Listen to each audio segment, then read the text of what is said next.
Good evening everyone.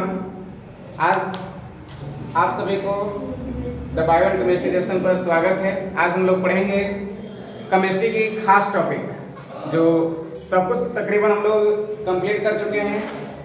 Organic chemistry बहुत दिन से चल रहे थे। ऑर्गेनिक केमिस्ट्री भी हम लोग का लास्ट हो चुका है। ऑर्गेनिक केमिस्ट्री के बहुत सारे कन्वर्जन पढ़े। अब आज से फाइनली आप लोग क्लास स्टार्ट हो रही है फिजिकल केमिस्ट्री से रिवीजन क्लास, जिससे हम लोग लेसन 1 से स्टार्ट करेंगे और बिल्कुल शुरू से और लास्ट तक से चलेंगे।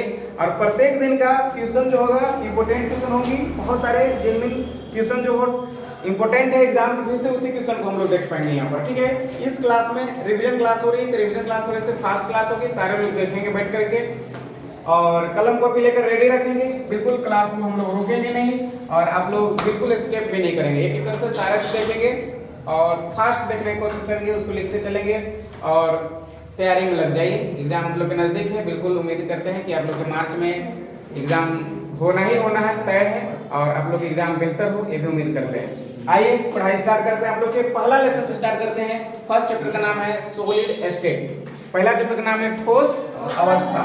केमिस्ट्री के पहला लेसन है जिसे हम लोग बोलते हैं ठोस अवस्था। क्या बोलेंगे? ठोस अवस्था, जिसे इंग्लिश में बोलेंगे सॉलिड स्टेट।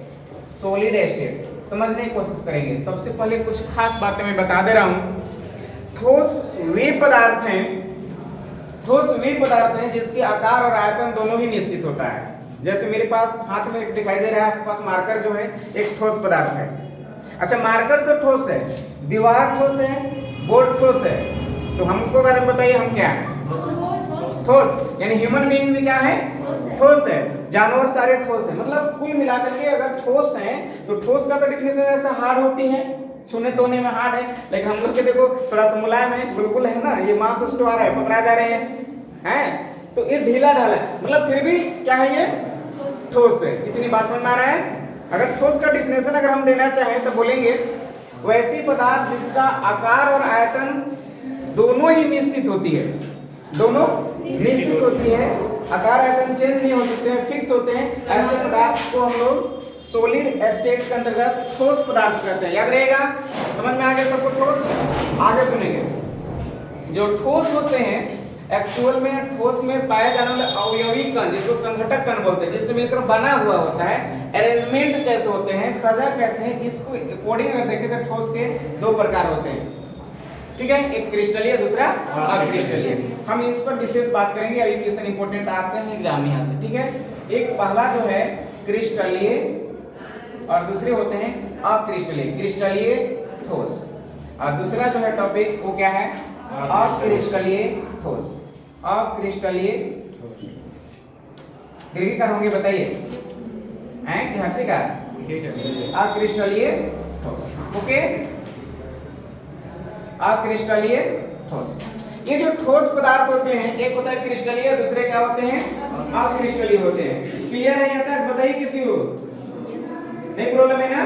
नहीं प्रॉब्लम है। अब समझने की कोशिश करें, हम समझेंगे क्रिस्टलीय ठोस क्या है, क्रिस्टलीय ठोस क्या है। बहुत ही जेन्युइन तरीका से बता रहे हैं और इसका डेफिनेशन नहीं आते एग्जाम में लिखने के लिए, दोनों में अंतर लिखने के लिए आते हैं। बहुत बार आए हुए हैं और ये अपने आप में क्वेश्चन इंपॉर्टेंट है। आप इस पर ट्रिपल मार्क्स मान करके चलेंगे और इस क्वेश्चन को याद ही कर लेंगे। ओके, आज ही याद कर लेना है। सबसे पहले अगर हम बोले तो क्रिस्टलीय ठोस क्या है, डेफिनेशन एक लाइन में लिख सकते हैं। वैसे ठोस जिसका अवयवी कण, संघटक कण, परमाणु अणु या आयन निश्चित क्रम में व्यवस्थित होता है, क्रिस्टलीय ठोस कहलाएगा। निश्चित क्रम का मीनिंग हुआ कि अगर इस तरीका से एक मान लीजिए रेड है तो दूसरा ब्लू है, रेड है तो दूसरा ब्लू है, ग्रीन है, इस तरीके से एक निश्चित क्रम होगा। या तो एक अगर पॉजिटिव है तो दूसरा निगेटिव है, एक पॉजिटिव निगेटिव पॉजिटिव निगेटिव, इस प्रकार एक निश्चित अरेंज में है। आई बात समझ में? पॉजिटिव है तो एक बाद वाला क्या होगा? निगेटिव, फिर इसके बाद वाले क्या हो जाएंगे? पॉजिटिव निगेटिव पॉजिटिव, इस तरीके से व्यवस्थित होते हैं। अगर निश्चित अरेंजमेंट दिख रहा है तो समझने की कोशिश करेंगे ये आपके क्या है? क्रिस्टलीय ठोस। ये निगेटिव फिर दूसरा पॉजिटिव हो जाएंगे। कोई दिक्कत है बताइए? उम्मीद करते हैं संभवतः किसी को कोई प्रॉब्लम नहीं होगा। पहला टॉपिक, पहला पॉइंट याद रखिएगा। दूसरा जो अक्रिस्टलीय ठोस होते हैं, इसका कोई ज्यामिति एकदम ऐसे तो अगर डेफिनेशन के अकॉर्डिंग हम चले, ठोस का डेफिनेशन जब सीख गए कि सभी ठोस का आकार और आयतन निश्चित होती है, तो आकार आयतन इसका भी निश्चित होगा, लेकिन अरेंजमेंट थोड़ी सी सही नहीं होगी। इसका अरेंजमेंट एकदम निश्चित ऑर्डर में होगी, एक प्लस के बाद एक माइनस, एक प्लस के बाद एक माइनस होगा। लेकिन इसमें थोड़ी सी क्या होते हैं, मान लीजिए सपोज दैट अगर 2 को प्लस हो सकता है, फिर एक माइनस हो सकते हैं, या बहुत 2-3 जगह पर सही व्यवस्था है, लेकिन अगला व्यवस्था क्या हो सकती है, गड़बड़ हो सकती है। आइए वहां से लिख दे देंगे, समझने की कोशिश करेंगे। इसमें भी ऐसा देखने में आपको वही चीज लग रहा होगा बाबू, समझिए दिखने में तो ऐसे ही लग रहे होंगे, ये भी निश्चित है, लेकिन वो क्या रहे यहाँ पर समझेंगे। उधर से गड़ल लो थोड़ा सा, अच्छा कल से अगर यहाँ पॉजिटिव है, पॉजिटिव है, negative, positive, negative, negative, negative, कभी कभी ऐसे हो जाते हैं, तो क्या हो गया, यहाँ तो गड़बड़ था लेकिन यहाँ सही था, प्लस माइनस, माइनस प्लस सही था, प्लस माइनस सही है, इतना दूर सही है, लेकिन स्टार्टिंग में क्या था, गड़बड़ थी। तो इसमें होता क्या है, कहीं कहीं कुछ डिस्टेंस तक से अरेंजमेंट सही होती है, बाकी फिर बीच में गड़बड़ हो जाती है, वो अक्रिस्टलीय होती है। इसी के चलते अक्रिस्टलीय ठोस थोड़ी मुलायम होती है, क्रिस्टलीय ठोस थोड़ी कमजोर होती है, अब क्रिस्टलीय ठोस हार्ड होती है,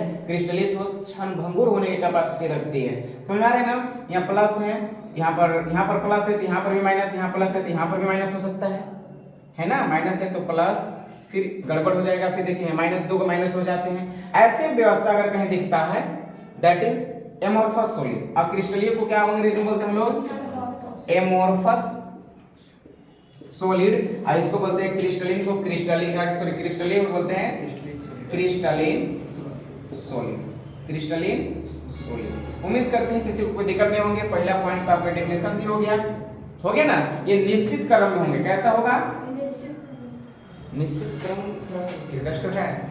इसका ज्यामिति निश्चित होगा, ज्यामिति मतलब बनावट, कैसे होंगे, निश्चित होंगे, याद रहेंगे। और ये इसका व्यवस्था कैसा रहेगा, अनिश्चित क्रम में रहेंगे। ये क्या रहेंगे, अनिश्चित क्रम में, जैसे तैसे जहां तहां सजा हुआ है तो अनिश्चित क्रम में समझिए अक्रिस्टलीय ठोस है। पहली पॉइंट याद रहेगा। दूसरी पॉइंट और खास पॉइंट, जो क्रिस्टलीय ठोस होगा वह उसको हम लोग बोलेंगे वास्तविक ठोस। क्या बोलेंगे, वास्तविक ठोस।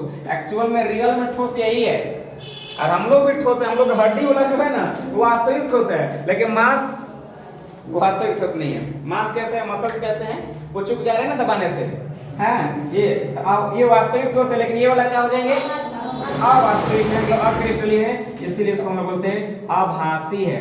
रियल ठोस को ऐसे दिखने में लग रहा है लेकिन वास्तव में नहीं है, जैसे घी, डलडा, ऐसे तो लग रहा है कि ठोस है, कभी कभी जम गया होता है तो, लेकिन रियल में थोड़ा सा टेम्परेचर बढ़ा तो क्या हो जाएगा, पानी जैसा हो जाएगा, है ना।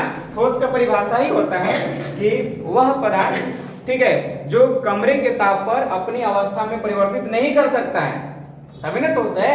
लेकिन कमरा में अभी थोड़ा सा टेम्परेचर लो है तो ठीक है, जहाँ 24-25 डिग्री सेल्सियस गर्म हुआ, टेम्परेचर रूम की माना जाता है 25 डिग्री लगभग, तो उतना पर क्या हो, पिघलना स्टार्ट कर जाएगा, तो ठोस गुण नहीं है। यानी घी जो एक्चुअल में द्रव है, लेकिन रेयर केस में जब टेम्परेचर लो हो जाती है तो क्या हो जाती है, सॉलिड के रूप में बिहेव करती है। आई बात समझ में ना। तो सुनिए, ये हो गया आभासी ठोस, या ये हो गया वास्तविक ठोस, ये हो गया आभासी ठोस। याद रहेंगे, निश्चित क्रम, अनिश्चित क्रम, दोनों पॉइंट याद होगा। 1-2 पॉइंट चलते फिर तो और याद रख लीजिएगा। ठोस को, क्रिस्टलीय ठोस को, ठीक है, वास्तविक ठोस बोलेंगे। और इसके अलावा इसमें जो ये क्या होते हैं, विषमदैशिक होते हैं। विषमदैशिक और समदैशिक क्या होते हैं, ये बहुत इंपॉर्टेंट बात है। जो क्रिस्टलीय ठोस होती है इनका ये विषमदैशिक होते हैं, मतलब कई दिशाओं में, अगर एक लाइन को पार किया जाए तो कई दिशा में चला जाएगा। जैसे देखिएगा, पहले एक plus minus plus minus plus minus plus minus करते हुए एक लाइन ऐसे जा सकती है, एक निश्चित क्रम मिला, plus minus plus minus plus minus का। नीचे आके देखते हैं, प्लस माइनस, एक ये भी क्रम हो सकता है 2 क्रम देख रहे हैं, 2 दिशा तो ऐसी देख लिए। और देखना, प्लस प्लस प्लस प्लस, एक विशेष डायरेक्शन मिलती है। बगल में देखना, minus minus minus minus minus, एक विशेष डायरेक्शन मिल रही है। कहीं से भी चलिए, अगर यहाँ से चलेंगे तो प्लस प्लस प्लस, माने ऐसा कोई नहीं है ना कि 4 को प्लस 2 को माइनस, तो गड़बड़ हो जाती है। 1 प्लस 1 माइनस, 1 प्लस 1 माइनस, वो भी ठीक है। सब माइनस, वो भी ठीक है। सब प्लस, वो भी ठीक है। कोई गड़बड़ तो नहीं ना है। अगर यहाँ से कहीं से भी आप ले लीजिए, यहाँ देखिए, अगर ऐसे भी चाहें तो ले लेंगे प्लस प्लस, तो इसका कई दिशाएं हैं, इसीलिए इसका एक और नाम दिया जाता है, ये विषमदैशिक होते हैं। कैसे होते हैं बाबू लोग, विषम समदैशिक होते हैं। कोई दिक्कत? कई दिशाओं से गुजर सकती लाइन, और ये हमारे जो होते हैं ये समदैशिक होते हैं। कैसे? समदैशिक होते हैं, एक ही दिशाओं से गुजरती है। और उम्मीद करते हैं ये बात किसी को कोई प्रॉब्लम नहीं हुए होंगे। बताइए किसी को दिक्कत है तो? दिक्कत है? नहीं दिक्कत है ना? नहीं दिक्कत है। ये समदैशिक माने कोई खास दिशा में ही काम करेगा। जैसे देखना, अगर यहाँ से अगर हम ऐसे लाइन को गुजारते तो ये पूरा बना ही ले रही है। माइनस है, मान लीजिए सपोज दैट यहाँ plus plus minus minus plus कुछ भी हो सकते हैं, ठीक है। अगर ऐसे जाते तो प्लस प्लस गड़बड़ होने लगा। यहाँ से प्लस प्लस दो ठीक था, फिर प्लस माइनस हो गया, गड़बड़ हो गया। यहाँ प्लस माइनस कुछ दूर तक ठीक है, फिर जाके गड़बड़ा जा रहा है। देखिए माइनस माइनस, अगर तीनों माइनस है, यहाँ देखिए प्लस हो गया, 2 का माइनस 1 प्लस, गड़बड़ है ना। तो इसमें हम एक लाइन और लिख सकते हैं। चौथा पॉइंट में समझिएगा, बहुत इंपॉर्टेंट पॉइंट है। चौथा में एक पॉइंट लिख सकते हैं कि यदि इस तरीका से देख रहे हैं तो ये भी दीर्घ प्रास दिख रहे हैं, लॉन्ग रेंज तक से एकदम सुटेबल है, सिस्टम में चल रहा है, plus minus plus minus plus minus plus minus, long distance में जा रहा है। इसके मतलब ये हम लिख सकते हैं इसका प्रास रेंज क्या है? दीर्घ है, बहुत बड़ा दीर्घ। यानी इसको हम लिख सकते हैं ये दीर्घ प्रासी होते हैं। कैसे होते हैं? दीर्घ प्रासी होते हैं। और ये लघु प्रासी होते हैं, लघु प्रासी होते हैं। उम्मीद करते हैं किसी को कोई शिकायत नहीं होगी, कोई समस्या नहीं होगा। जल्दी से स्क्रीनशॉट लेंगे, इसके बाद हम लोग आगे बढ़ते हैं और देखते हैं इस चीज को। ऐसे पॉइंट याद कर लें, 4 पॉइंट काफी है इस क्वेश्चन के लिए। और ये बहुत ट्रिपल स्टार में देख लिखें, 3 नंबर के क्वेश्चन है ना। आप लोग रफ पेज में जल्दी से ऐसे लिखते चलेंगे ताकि हम लोग काम करने में आगे दिक्कत नहीं होगी। और इसके बाद हम लोग नेक्स्ट टॉपिक स्टार्ट करते हैं। इससे जो इंपॉर्टेंट क्वेश्चन है आज उस टॉपिक को ही हम लोग उठा रहे हैं इस चैप्टर से, ठीक है। उतारने चाहेंगे तो उतारिए जल्दी से, फास्ट, ठीक है ना। किसी को कोई दिक्कत नहीं है, हम आगे बढ़ते हैं, नेक्स्ट टॉपिक स्टार्ट करते हैं जो काफी इंपॉर्टेंट और बहुत ही इंपॉर्टेंट है। ध्यान समझने की कोशिश कीजिएगा। मिटा दें? चलिए बहुत अच्छा, आ रहे समझ में सभी को? याद था? पहले से याद कर लिए थे? बहुत अच्छे, गुड, आप लोग बहुत अच्छे हैं, है ना? सच में है ना? सुनिए, अब हम लोग पढ़ेंगे जो खास टॉपिक होगी एकक कोष्ठिका, और दूसरा उसका एकक कोष्ठिका एवं क्रिस्टल जालक। बहुत ही इंपॉर्टेंट टॉपिक है क्रिस्टल जालक। यहां से एग्जाम में श्योर है, सर्टेन आएंगे। क्रिस्टल जालक एवं एकक कोष्ठिका, एकक कोष्ठिका, क्रिस्टल जालक एवं एकक कोष्ठिका, ठीक है। Crystal lattice, crystal lattice and unit cell, unit cell. देखिए शॉर्ट में माइंड में इसको मेमोराइज करने की जरूरी है, ठीक है। बहुत बड़े चीज को नहीं करना है। क्रिस्टल जालक और एकक कोष्ठिका क्या है, ठीक है। First of all we have to discuss about the unit cell, ठीक है। अगर किसी भी परमाणु अणु या आयन के मिलने से, सब तो परमाणु अणु या आयन से मिलकर बना होगा, कोई भी ठोस है तो परमाणु अणु या आयन से बना होगा। अगर परमाणु अणु या आयन का अरेंजमेंट, सजावट कुछ घन के शेप में हो जाए, जिसमें लंबाई भी हो, ऊंचाई भी हो और चौड़ाई भी हो, उस शेप में अगर आ जाता है तो उसके एक इकाई को एकक कोष्ठिका बोलेंगे। जैसे मानने की कोशिश करते हैं, बहुत सारे, एक माचिस का डब्बा आप लोग देख रहे हैं, तो माचिस के डब्बा में अगर कई डब्बा, अगर माचिस को कई बार मिला दिया जाए, 5, 7, 8 इस तरीका से, और मिलाने के बाद देखिए उसके ऊपर में एक रैपर लगी हुई रहती है, रैपर के अंदर बहुत सारे माचिस के डब्बे होते हैं ना, तो उसको बाहर भी एक डब्बा घन के जैसा हो जाता है, या चौक का डब्बा देख रहे हैं, तो इस शेप को हम लोग एक यूनिट सेल बोलेंगे, ठीक है। ताकि अगर एक यूनिट सेल की बात करेंगे तो कुछ इस प्रकार के एक यूनिट सेल हो जाएंगे। ध्यान से समझिए, अगर मेरे पास इस प्रकार एक शेप है, एक यूनिट सेल है, एकक कोष्ठिका है, क्या है ये? एकक कोष्ठिका है। ऐसे तो बनाने आ ही जाएगा, किसी प्रकार किसी को दिक्कत नहीं होगी, ये एकक कोष्ठिका होगा। लेकिन यदि इसी एकक कोष्ठिका को एक ऊपर में लिख दे, एक बाएं रखे, एक दाएं रखे, एक आगे रखे, एक पीछे रखे, चारों तरफ से एक और रख दें, और भी ऐसे रखते चले जाएं, तो एक बड़ा सा संरचना बन जाएगा, बड़ा सा जो जाल जैसी संरचना बन जाएगा, दैट इज कॉल्ड क्रिस्टल जालक। उसी को बोल रहे हैं क्रिस्टल लैटिस। आई बात समझ में? तो अगर क्रिस्टल जालक से एक इकाई को अलग निकाल लेंगे तो एक एकक कोष्ठिका, और जब कई एकक कोष्ठिकों को आपस में सजा करके व्यवस्थित करके रख दिया जाए तो एक क्रिस्टल जालक बन जाती है। आगे बात समझ में? कोई दिक्कत नहीं है। जैसे हम लोग बिल्डिंग की बात करें, अगर एक बिल्डिंग की बात करें तो एक बिल्डिंग में कई रूम होते हैं, 10 12 15 रूम होते हैं कि नहीं होते हैं। अभी इस कोचिंग के देख लिए बहुत सारे रूम है, तरह तरह के अलग अलग, कोई छोटा कोई बड़ा रूम मिलेगा रूम है, ठीक है। अब सबको मिला कर रोड से हम बात करेंगे तो रूम की बात नहीं होता, रोड से घर की बात होती है। अब घर में आने के बाद अंदर में एक रूम की बात होता है, फलना अलग अलग रूम नंबर 1 2 3 है ना, फलना चिलना, रसोई घर में रहेगा, वो किचन रूम बाथरूम सब रहेगा ना, बेडरूम अलग अलग, तो वो एक्चुअल में अलग है। तो सबको मिला करके क्या बना हमारा हाउस, एक घर बना हुआ है। क्लियर है? सेम कंडीशन हमारे पास एक ये है, तो ये क्या है, एक यूनिट सेल एकक कोशिका। और जब कई एकक कोशिका को अरेंज कर दिया जाए तो एक बन जाए क्रिस्टल जाल। डेफिनेशन के नीड नहीं है, बस समझने की कॉन्सेप्ट को कोशिश कीजिएगा, ठीक है। मेरे पास एक एकक कोशिका है, ओके। अब एकक कोशिका को कितने भागों में डिवाइड किया गया तो हम आगे बता रहे हैं, ध्यान समझिएगा। जो यूनिट सेल होते हैं, एकक कोशिका होते हैं, इस एकक कोशिका को 2 भाग में डिवाइड किया गया, समझने की कोशिश करेंगे। एकक कोशिका को 2 भागों में डिवाइड किया गया। पहला जो एकक कोशिका होते हैं उसको बोलते हैं हम लोग साधारण एकक कोशिका। साधारण एकक कोशिका, नाम सुने, साधारण एकक कोशिका। पहला है साधारण एकक कोशिका, या इसी का दूसरा नाम है आध एकक कोशिका। समझेंगे? आध एकक कोशिका, आध एकक कोशिका। साधारण एकक कोशिका होगी या आध एकक कोशिका होगी, और दूसरा जो होगा इसी का दूसरा जो होगा उसे हम लोग बोलते हैं केंद्रित एकक कोशिका। केंद्रित एकक कोशिका, केंद्रित एकक कोशिका। कौन कौन हो गए? साधारण एकक कोशिका और केंद्रित एकक कोशिका। आप बताइए सारे लोग मिल करके कि साधारण एकक कोशिका और केंद्रित एकक कोशिका पढ़े हैं या जानते हैं? बताइए किसको बोलेंगे साधारण और किसको बोलेंगे केंद्रित। इंग्लिश में बताते चल रहे, थोड़ी थोड़ी समझने की कोशिश कीजिएगा। साधारण एकक कोशिका को इंग्लिश में बोलते हैं simple cubic unit cell, okay. Central simple cubic unit cell. अब केंद्रित को अंग्रेजी में सेंट्रल केंद्र, केंद्र क्या होता है? सेंटर, यानी हो जाएंगे सेंटर्ड क्यूबिक। यूनिट है ना एकक कोशिका, यूनिट सेल में भी नो डाउट। उम्मीद करते हैं किसी को शिकायत नहीं होंगे, कोई दिक्कत कोई डाउट नहीं होंगे। इतना समझ में आ गया?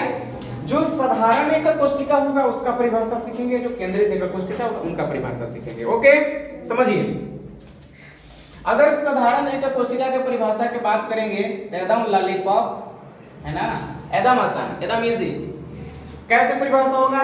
दोस unit cell which have atom molecules और ion present at every corner only. नहीं समझे?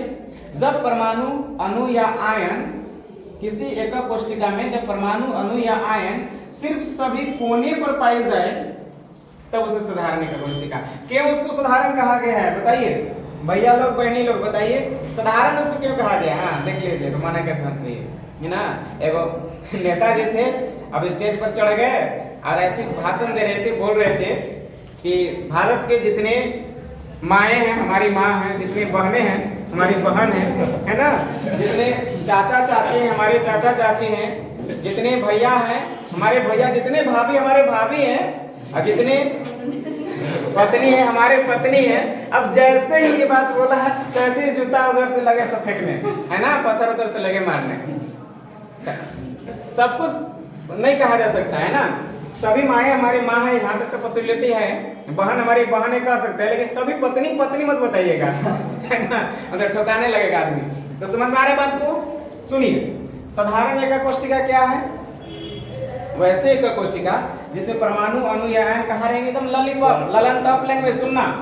वैसे एकक कोशिका जिसमें परमाणु, अणु या आयन सिर्फ कोने पर पाए जाते हैं साधारण एकक कोशिका कहलाएगा। बाबू लोग देखो, जब भी बना होगा तो परमाणु, अणु या आयन से बने होंगे, ये गोला से बना होगा। तो इसमें गोला कहाँ कहाँ होगा? एवरी कॉर्नर पर। कितने कोना होंगे बताइए? 1 2 3 4, 4 ऊपर होंगे, 1 2 3 और 1 यहाँ 4, नीचे 4 ही, तो 8 ही कोना होते हैं किसी घन में या घनाभ में। घन में या घनाभ में कितने कोने होंगे? कॉर्नर कितने होंगे? 8 इसमें कॉर्नर होंगे। आई बात समझ में? ये वाला हो गया साधारण एकक कोशिका। याद हो गया? डिफिनेशन भी याद हो गया? अब प्रश्न है कि केंद्रित एकक कोशिका किसे बोलेंगे? सेंटर्ड क्यूबिक यूनिट सेल किसको बोलेंगे? इसका डेफिनेशन होगा वैसे एकक कोशिका जिसमें परमाणु, अणु या आयन सभी कोने के साथ साथ, कोना पर तो रहेगा फिक्स है, सभी कोने के साथ साथ, ठीक है, यूनिट सेल के फलक या पूरी के केंद्र में भी हो, माने कोने के अलावा कहीं अन्य भाग में भी पाया जाए, कहीं अन्य भाग में पाया जाए, तो इस प्रकार के एकक कोशिका को बोलेंगे हम लोग केंद्रित एकक कोशिका। उम्मीद करते हैं किसी कोई दिक्कत नहीं हुआ होगा। इधर दिक्कत है नहीं ना? समझ में आ रहा है ना? वैसे एकक कोशिका जिसमें परमाणु, अणु या आयन सभी कोने के साथ साथ कहीं भी हो जाए। जैसे अगर हम इसका बात करें, ऊपर में देखिए तो थोड़ा सा दिख रहा है, यहाँ कैमरा पे दिख रहे हैं, कोई प्रॉब्लम है? नहीं। क्या हो गया उधर बताइए, उस प्लॉट में क्या प्रॉब्लम चल रहा है? देखिए एवरी कॉर्नर पर तो रहेंगे ना, बताइए सभी कॉर्नर पर रहेंगे, कोना पर रहेंगे। कॉर्नर माने कोना, कोना समझते हैं ना? हाँ, तो कोना है, सभी कोना पर रहेगा। अब कोना के अलावा कहीं भी दिख जाए, फलक पर दिख जाए, बीच में दिख जाए, या ये सभी पर भी, किनारे पर भी होते हैं, या किनारे पर दिख जाए, तो क्या हो जाएगा? केंद्रित एकक कोशिका। अगर डेफिनेशन अगर बोलना रहे तो आप लिख सकते हैं डेफिनेशन, वैसे एकक कोशिका जिसमें परमाणु, अणु या आयन सभी कोने के अलावा कहीं अन्य भाग में, अन्य भाग में कहाँ हो सकता है? फलक पर, या यहाँ पर बीच में केंद्र में, या तो फिर किनारे पर, कहीं पर भी परमाणु, अणु या आयन अगर दिख जाते हैं तो केंद्रित एकक कोशिका कहलाते हैं। नाम से ही समझ है, साधारण में या आध में, आध में यह अधूरा है, किसके बगैर अधूरा है? केंद्र के बगैर। केंद्र में नहीं तो अधूरा है, अभी सिर्फ कोना कोना पर है ना, तो इसलिए अधूरा है, इसलिए इसका आध एकक कोशिका बोल रहे हैं, सिंपल बोल रहे हैं, प्राइमेटिव बोल रहे हैं। प्राइमेटिव माने पुराना बोल रहे हैं, काफी पुराना है, प्राइमेटिव है। अब देखते हैं, थोड़ी सी और बातें करते हैं। जो मेरे पास केंद्रित एकक कोशिका है, इसे पुनः केंद्रित एकक कोशिका को पुनः 3 भागों में बांटा गया है। इसको केंद्रित को फिर से कितने भाग में डिवाइड किया गया है? पुनः 3 भागों में बांटा गया है। देखिए थोड़ा सा नीचे दिख रहे हैं ना, इसी को फिर से 3 भागों में डिवाइड किया गया है। केंद्रित को, साधारण को नहीं, किसको? केंद्रित को। केंद्रित एकक कोशिका को पुनः 3 भागों में बांटा गया है। इसका पहला जो भाग है, इसको अब इसको मैं ही छोड़ दिया हूँ, इसका यहाँ डायग्राम भी बता दिए हैं, समझिएगा। ऑनलाइन क्लास को नजर पर हटना नहीं चाहिए, नजर हट जाएगा तो इधर उधर हो जाएगा, आपको समझ में आएगा कि क्या बता रहे हैं सर। इसलिए फाइनली आप इस चीज को देखिए, ध्यान से देखें, ठीक है? हम चाय चक्कर लेते रहिए, थोड़ा बहुत कोई दिक्कत उससे नहीं है, पढ़िए, चाय चक्कर लेते रहिए, है ना? नींद आने लगे तो थोड़ा मोड़ा पानी वगैरह लेकर बैठिए क्लास में, तभी आपको बेहतरीन हो पाएंगी। नहीं तो तुरंत मैसेज और फोन आने लगता है, उधर मोबाइल बंद कर देते हैं, या तो फिर अलग बाथरूम में चल जाते हैं, है ना? हाय हेलो में घुस करके बतियाने लगता है धीरे धीरे, तो ऐसा आपका पढ़ाई अधूरी रह जाएगी, है ना? माइंड भटक जाएंगे। पढ़ाई करनी है तो सारे सामग्री के साथ बैठिए, और मोबाइल में थोड़ी सी डाटा तो खैर खत्म होंगी, आपको क्वालिटी बढ़ा के देखना होगा। थोड़ी सी फोन से वीडियो बनाई जा रही है, थोड़ी सी दिक्कत हो सकती है, इस पर ध्यान रखिए। आइए समझने की कोशिश कीजिएगा। सेंटर्ड क्यूबिक यूनिट सेल जो होगा, केंद्रित एकक कोशिका होगा, इसको पुनः 3 भाग में डिवाइड किया गया है। तो पहला इसका जो होता है उसको हम लोग बोलेंगे फलक, नाम से समझिएगा, फलक केंद्रित, फलक केंद्रित दिख रहे हैं, फलक केंद्रित एकक कोशिका, फलक केंद्रित एकक कोशिका। इसको इंग्लिश में बोलेंगे, फलक को अंग्रेजी में बोलते हैं face, face centred, face centred cubic unit cell, face centred cubic unit cell. बबुआ लोग शॉर्ट में बताइए इसको क्या बोलेंगे? FCC, शॉर्ट में से बोलेंगे FCC। बहुत इंपॉर्टेंट बातें हैं, इसको याद रख लेना है। FCC क्या है? Face centred cubic unit cell, FCC। पहला भाग, अच्छा पहला भाग FCC है, साधारण के नहीं है, FCC है वो किसका है? केंद्रित का। इसका दूसरा भाग, दूसरा भाग का नाम बताइए, काय काय केंद्रित एकक कोशिका, उधर दिख रहे हैं जी, यहीं तक काय केंद्रित एकक कोशिका, काय केंद्रित एकक कोशिका। अंग्रेजी में काय को, काय माने शरीर होते हैं, बॉडी, बॉडी पूरा होता है, इसलिए इसको इंग्लिश में बोलते हैं body centred, body centred cubic cell, body centred cubic unit cell, इसीलिए इसको शॉर्ट में बोलते हैं BCC। याद रखेंगे, इसे BCC के नाम से जाना जाता है। और फाइनली जो मेरा है, फाइनली जो थर्ड वाला इसका है उसको हम यहाँ पर लिख रहे हैं, ध्यान से समझिएगा। थर्ड जो होते हैं उसको बोलेंगे अंत्या केंद्रित, अंत्या केंद्रित, देखिएगा थोड़ा आप लोग, अंत्या केंद्रित एकक कोशिका, अंत्या केंद्रित एकक कोशिका, दिख रहे हैं, प्रॉब्लम हो रहे हैं, अंत्या केंद्रित एकक कोशिका। तीसरा है अंत्या केंद्रित एकक कोशिका, ठीक है। अच्छा बताइए, अंत्या केंद्रित को इंग्लिश में बोलेंगे end centred, end centred cubic unit cell, short में क्या बोल देंगे तो ECC, ये सही है, ECC, end centred cubic unit cell. Finally आप बहुत अच्छे से और मजे से पढ़ रहे हैं। अभी देख रहे थे केंद्रित एकक कोशिका 3 प्रकार के हो गए, शॉर्ट में बोलेंगे FCC, BCC और ECC। FCC क्या है? Face centred cubic unit cell. पहले तो इतना पता चला कि केंद्रित एकक कोशिका में जब भी परमाणु अणु या आयन होंगे तो सभी किनारे के अलावा कहाँ रहेंगे, कोई न कोई फलक पर रहेंगे। जैसे हो सकता है कि इस फलक पर होगा या इस फलक पर, सब क्या है, फलक है ना, सभी फलक पर होंगे, या ये हो सकता है किनारे पर हो जाए, हो सकते हैं कि नहीं हो सकते हैं। कहीं पर भी अगर अन्य जगह पर दिखाई दे दिया तो क्या हो जाएगा, केंद्रित एकक कोशिका। अब प्रश्न है सर, केंद्रित में कौन, केंद्रित में कौन, FCC, BCC की ECC? इसके अकॉर्डिंग इसका डेफिनेशन चेंज हो जाएंगे। अगर FCC की बात होगी तो कहां को ला रहे हैं बताइए। देखिए डेफिनेशन बता रहे हैं FCC का, शॉर्ट में सब समझने की कोशिश कीजिए, मच्छर मार रही उधर सर बहुत कम है। चलो क्या समझो, face centred cubic unit cell क्या है, FCC क्या है, वैसे एकक कोशिका जिसमें परमाणु अणु या आयन सभी किनारे, सभी कोने के अलावा सभी फलक पर पाई जाती है, तब उसको FCC बोलेंगे। याद हो गए, सारे लोग समझ गए? चलिए, अगर सारे लोग समझ गए तो थोड़ी सी यहाँ समझने की कोशिश कीजिएगा। अगर मेरे पास मान लीजिए ऐसे है, ये क्या है, बेंजीन कैसे बन रहा है? बहुत दिनों तक सब हम लोग ऑर्गेनिक केमिस्ट्री पढ़े हैं, बेंजीन बनाए हैं, इसलिए मार्कर कहीं न कहीं बेंजीन की ओर घूम जा रही है ऑलरेडी। ओके, यहाँ समझिए, अगर ये अभी तक से एकक कोशिका है, अगर मान लीजिए इसमें सभी कोने पर क्या है, परमाणु अणु या आयन है, तो अभी साधारण एकक कोशिका हो गया। लेकिन अगर इनमें, ध्यान समझिए, इनमें सभी फलक पर भी अगर एकक गोले हो, सभी फलक पर भी मिल जाते, कितने फलक मिलेंगे, 6 फलक होते हैं, 1 2 3 4 5 6।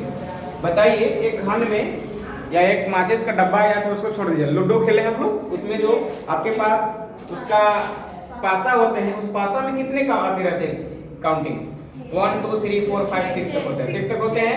6 आने के लिए बहुत मनाते हैं हम लोग, है ना, हाँ, बहुत आंख बंद करके दुआ मांगते हैं, लेकिन फिर भी नहीं आता है, हाँ, नहीं आता है।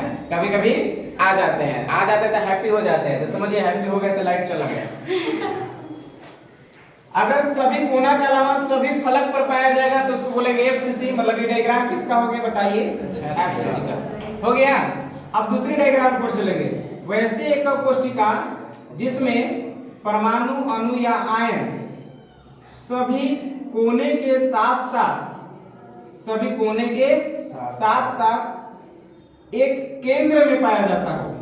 एक कहाँ रहेगा, केंद्र में। सभी कोना पर तो वही है, लेकिन सभी कोना के अलावा एक परमाणु अणु या आयन जो होगा सबका बीच में, एक बॉडी में बीच में, पूरे के बीच कहाँ होगा, यहाँ पर होगा। अगर एक बीच में पाया जाएगा दैट इज कॉल्ड BCC। याद हो जाएंगे, दिख रहे हैं वहां पर, थोड़ा सा देखेंगे, ये क्या कहलाएंगे BCC। और फाइनली जब परमाणु अणु या आयन सभी कोने के अलावा कोई दो आमने सामने के फलक पर पाया जाएगा तो उसको बोलेंगे अंत्या केंद्रित एकक कोष्ठिका, अंग्रेजी में बोलेंगे इंड सेंटर्ड यानी ECC माने इंड माने एक इंड और दूसरा इंड, कोई दो छोर पर मिलेगा, कोई दो फलक पर मिलेंगे। जैसे उसको अगर हम बात करें एक डायग्राम, तो थोड़ा सा समझने की कोशिश करेंगे। मेरे पास एक एकक कोष्ठिका है, ठीक है, मेरे पास एक क्या है एकक कोष्ठिका है। एकक कोष्ठिका जब भी है तो क्या चीज से मिलकर बने होंगे, परमाणु अणु या आयन से। अगर इसमें परमाणु सभी कोने पर तो रहेंगे ही, हो गए, और सभी कोने के अलावा कहाँ रहेंगे बताइए, किसी दो आमने सामने के फलक पर भी पाया जाए तो उसको हम लोग बोलेंगे ECC, इंड सेंटर। एक ये चारों का एक फलक ये होगा और निचला का ये फलक होगा, तो सभी कोना के अलावा कितने फलक पर हुए, कोई दो आमने सामने, मतलब यहाँ है तो एक यहाँ नहीं रखना है, यहाँ होगा तो यहाँ पर होगा, या अगर इस फलक पर हो तो फिर इस फलक पर होंगे, कोई दो ही आमने सामने के फलक पर पाया जाता हो तो इसको हम लोग बोलेंगे ECC। किसी को दिक्कत, कोई शिकायत, कोई समस्या है तो बताइए, इसको स्क्रीनशॉट लेंगे और ज्यादा से ज्यादा इसको पढ़िए, मेहनत कीजिए। हम लोग क्लास को थोड़ी सी फास्ट करने की कोशिश कर रहे हैं, एक क्लास में जितना पॉसिबिलिटी इंपोर्टेंट क्लास हो वही हम लोग क्लास लेते हैं। आज से क्लास हम लोग इतने ही ड्रॉप करते हैं, इसके बाद हम लोग अगली क्लास जब स्टार्ट करेंगे तो हम ये से बताएंगे SCC, BCC और FCC पढ़े ना हम लोग चारों तीनों। एक तो पढ़े SCC साधारण एकक कोष्ठिका, कहाँ लिखे हैं, ये देखो यहाँ पर थोड़ा समझेंगे। साधारण एकक कोष्ठिका सिंपल क्यूबिक यूनिट सेल को शॉर्ट में क्या बोलेंगे SCC, इसको शॉर्ट में क्या बोलेंगे SCC, simple cubic unit cell. दूसरा है FCC, BCC और यहाँ है ECC। सभी में कुल मिलाकर कितने कितने परमाणु होते हैं, कितने परमाणु से मिलकर बने होते हैं, वो हम लोग नेक्स्ट क्लास में करेंगे। आज की क्लास इतना ही, और अगला क्लास में अगर हम पूछ देंगे आप लोग के कि बाबू लोग बताइए साधारण एकक कोष्ठिका में गोला कितना है, तो क्या आपका जवाब होगा, साधारण एकक कोष्ठिका में कितने गोले होते हैं, एक बटा 8 में एक, टोटल गोले कितने होते हैं, एक। आपको दिखाई कितने दे रहे हैं, 8। 30 एक्चुअल में खेल को हम बताएंगे अगले क्लास में कि देखने में 8 गोले यहाँ लग रहे हैं ना, 8 गोले लग रहे हैं, 8 परमाणु लग रहे हैं। लेकिन अगर एग्जाम हॉल में ये सवाल पूछता है कि साधारण एकक कोष्ठिका में यानी SCC में गोले की संख्या कितनी होती है, आपका जवाब होगा 1। आपका आंसर होगा साधारण एकक कोष्ठिका में 1, यहाँ बता रहे हैं। अगर FCC में पूछेगा तो गोले की संख्या 4, BCC में 2 और ECC में 2। अब BCC में कितने होते हैं, 2, FCC में 4 और SCC में 1। अब माइंड आपको यही नहीं काम कर रहा है सर, देखने में इसमें कितने लग रहे हैं, देखने में कितने लग रहे हैं बताइए, 8 लग रहे हैं, लेकिन आंसर कितना है 1। BCC में कितने लग रहे हैं, BCC में देख सकते हैं आप, BCC कौन वाला आपका है, ये ना है BCC वाला, तो BCC में कितने लग रहे हैं, 8 या 9 लग रहे हैं, लेकिन रियल इसका आंसर कितना है 2।